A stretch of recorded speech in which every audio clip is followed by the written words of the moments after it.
খুলনার বটিয়াঘাটা রূপসা তীরবর্তী দক্ষিণের এ জনপদ এখন talk of the country.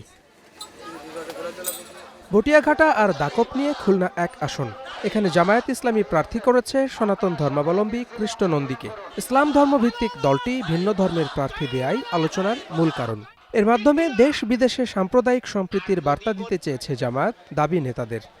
Jamaat Islami যে আসলে সাম্প্রদায়িক সম্প্রীতি দল, সম্প্রীতি রেখে যে সকল কাজ করতে তারা পারে এবং জানে, তারই একটা ফল হিসাবে তাকে নন্দীবাবুকে এখানে এবং সারা দেশে এভাবে দেওয়ার চিন্তাভাবনা জামাত ইসলাম করেছে, তার অংশ হিসেবে এটা তাকে দেওয়া হয়েছে।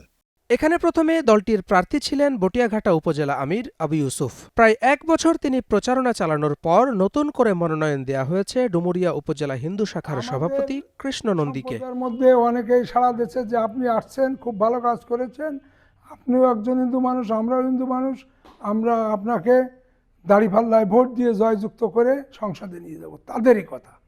মনোনয়ন বদলের পর ফেসবুকে এক দীর্ঘ স্ট্যাটাস দিয়ে এর কারণ জানিয়েছেন সদ্য সাবেক প্রার্থী আবু ইউসুফ। নির্বাচন কমিশনের তথ্য মতে আসনটিতে ৩,০৩,৫৪২ জন ভোটারের ৪৩% হিন্দু সম্প্রদায়ের। ১৯৯৬ সালে এখানে জয় পেয়েছিলেন শেখ হাসিনা।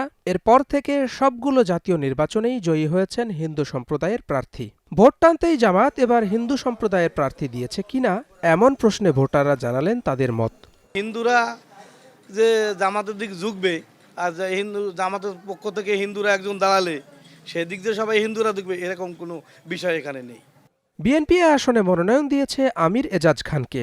দলটির মনোনয়ন প্রত্যাশী ছিলেন হিন্দু সম্প্রদায়ের বেশ কয়েকজন নেতা। Desk report, star news.